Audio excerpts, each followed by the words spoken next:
Hi, I'm Pippa Rose and this is Bryce Holdaway. Bryce, one of the things that we're regularly talking to clients about is maximising that return on investment for our owners. And obviously, as much as people love new builds, tenants love to rent them as well. There's a lot of older properties, but we feel very important to be renovating, keeping them up with improvements and presenting them as well as we can to tenants so that they can maximise their return on investment. What do you see and how often are you seeing that people should be renovating and looking after that?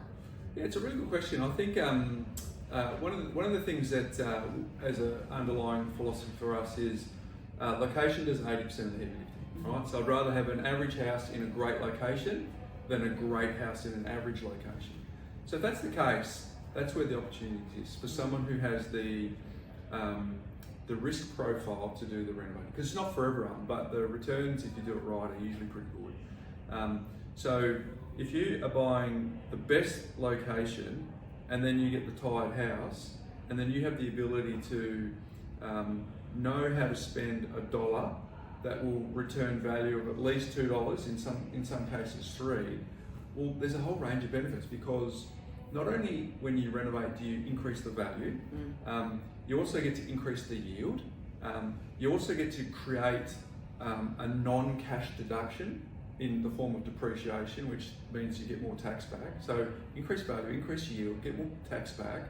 And the third is you'll get stamp duty savings, because if you were to buy the same property in the desirable location that's done, you have to pay a higher price and higher stamp duty on the higher price. Well, you get to get in a lower entry point and you get to manufacture that growth without sort of having that drag along effective stamp duty. So there's so many benefits from doing that. And so I guess the art and the science is the numbers, and the art is knowing, well, what do I actually spend the money on versus for an investment property, versus if I was going to move in there myself and have it as an owner occupier, I'd be a bit more emotional about it. So the science is in the numbers, and the art is knowing, you know, the wet areas get your returns, the coat of paint gets your returns, sometimes just putting carpeting gets returns. But if you are prepared to do that, you attract better tenants who stay longer, with less turnover, with less wear and tear, and it just becomes a snowball of benefits. So if you have the mindset and the opportunity to do it,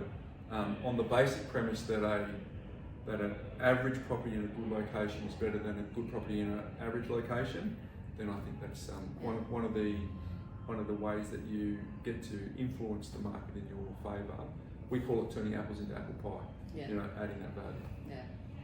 No, that's good, brilliant. And one of the services that we do provide is offering property health checks. So we run different scenarios based on, you know, whether it's a kitchen reno or bathroom reno, and the figures just show absolutely when it's worth spending the money and when it isn't. So it's just making that informed decision. But also what is possible with a block, whether it's a really old house, whether it's a knockdown rebuild or adding a granny flat, or just trying to maximise that square metre each that you've got. Really.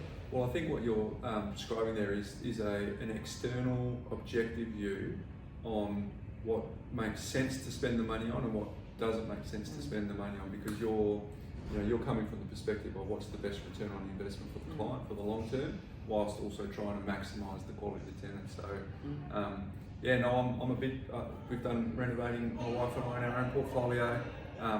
It's not for everyone, but for those people who have the profile and the patience to do it, the benefits are pretty enormous. Yeah, awesome, that's good. Thank you very much.